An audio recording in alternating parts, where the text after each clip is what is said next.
Good morning. आज BA BCom 1 वाले करेंगे द मैन ही किल्ड। ये पोइम थॉमस हार्डी ने लिखी है। पोस्ट वॉर पोइम है, युद्ध के बाद ये पोइम लिखी गई है और इसमें एक ऐसे इंसान की फीलिंग्स को बताया गया है जिसने आर्मी ज्वाइन की। Fine. Army is joined because of two things. दो चीज़ें होती हैं आर्मी ज्वाइन करने के लिए। एक तो है feeling of patriotism. Patriotism means देशभक्ति की भावना। और दूसरी चीज होती है एक कंपल्शन। जब युद्ध हो रहा होता है, when a war is going on, then recruitments are done. तो उस वक्त क्या होता है, उस वक्त बड़ी भर्तियां की जाती हैं आर्मी में। People join army, some of them they join because they feel कि मुझे, मेरे देश को मेरी जरूरत है। Some of them join because they need money, उनको पैसे की जरूरत होती है। They have nothing to eat. तो लोगों को कैसे ट्रेन किया जाता है, देखो इन जनरल अगर हम देखें तो हमारे जितने भी नेबरिंग कंट्रीज हैं, पड़ोसी देश जो हैं, उनके लोग in general they can't be are enemies. वो हमारे एनिमीज तो है नहीं, ठीक है। अगर वो हमारे देश में घूमते हैं, घूमने फिरने आते हैं, हम उनसे मिलते हैं, हम उनको रास्ता दिखाते हैं, उनसे बात करते हैं या हम वहाँ जाते हैं, तो we don't treat each other as enemies. Fine. लेकिन जैसे ही युद्ध शुरू होता है, how are we trained and how are they trained also. Training सभी की सेम ट्रैक पे जाती है। व्हाट आर दे टोल्ड और व्हाट आर वी टोल्ड, कि जो सामने वाली बाउंड्री पे खड़ा है वो तुम्हारा दुश्मन है, चाहे आप उस इंसान से पहली बार मिल रहे हो, हार्डली मैटर्स। लेकिन क्या बताया जाता है कि सामने वाली बाउंड्री पे जो खड़ा है वो दुश्मन है, उसे मारना है। तो इस पोइम में एक आर्मी पर्सन की फीलिंग्स को बताया गया है कि दो लोग खड़े थे। एक देश की बाउंड्री पे खड़ा था, दूसरा दूसरे देश की बाउंड्री पे खड़ा था।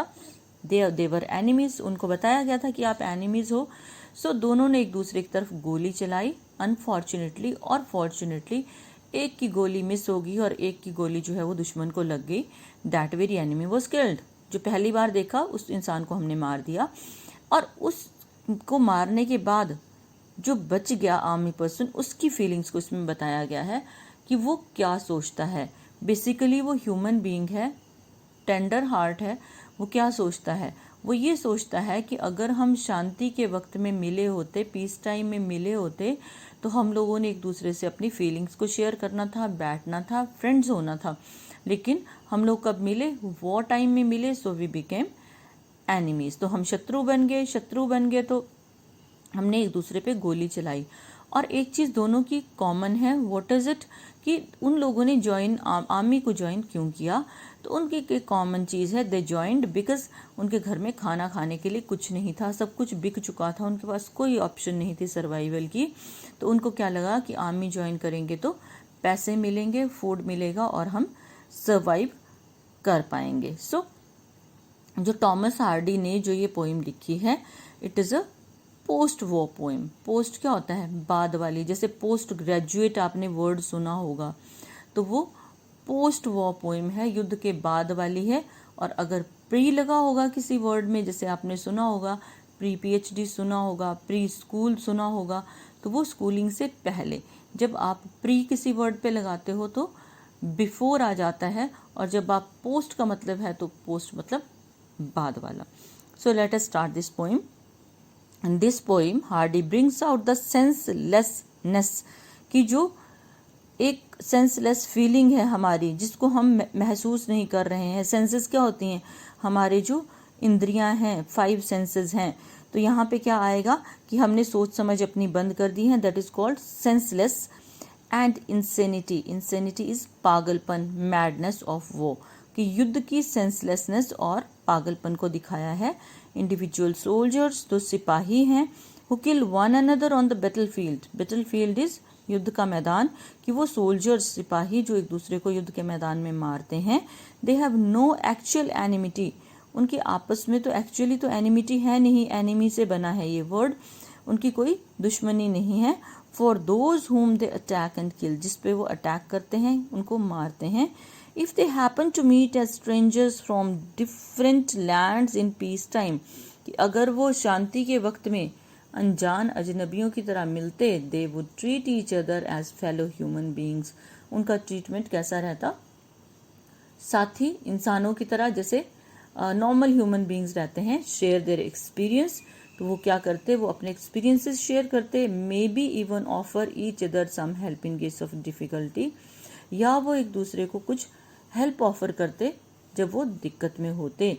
लेकिन वो कब मिले हैं, वो पहले तो मिले ही नहीं, वो वॉर टाइम में मिले। However, war turns these innocent human beings, simple human beings into unthinking killing machines. लेकिन युद्ध ने क्या किया, it has turned these human beings into unthinking who are unable to think, जो सोचना ही नहीं चाहते, ऐसे किलिंग मशीन्स में उनको चेंज कर दिया है। The poet conveys his theme through the words of a soldier. इस पोइम में पोइट ने अपने थीम को एक सिपाही के वर्ड्स के थ्रू एक्सप्रेस किया है। वो टॉक्स अबाउट द एनिमी, जो टॉक करता है, बात करता है किसके बारे में, डिस्कस करता है किसके बारे में, enemy he killed on the battlefield, जो उसने युद्ध के मैदान में एनिमी को मारा है। For whom he had no personal feeling of enmity, तो उसके लिए कोई एनिमी वाली फीलिंग्स नहीं थी। देखो बच्चे, अगर हम किसी से फर्स्ट टाइम मिलते हैं, हम उससे बात करते हैं, दो चीजें हैं। वन थिंग इज हम लोग थोड़ा कम्युनिकेट करेंगे, अदर थिंग इज हमें लगता है कम्युनिकेशन नहीं करना है। ये नॉर्मल टाइम की बात है। जनरली हम कम्युनिकेट कर लेते हैं, और वो कम्युनिकेशन अगर इंक्रीज होता है तो देन वी बिकम फ्रेंड्स।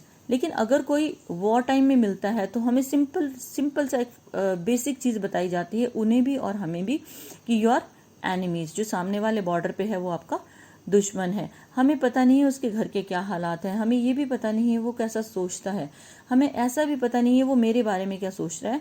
लेकिन मुझे एक चीज का पता है कि वो सामने वाले बाउंड्री पे खड़ा है, बॉर्डर पे खड़ा है, तो वो मेरा एनिमी है और मुझे उसको शूट करना है, किल करना है, जिंदा नहीं छोड़ना है।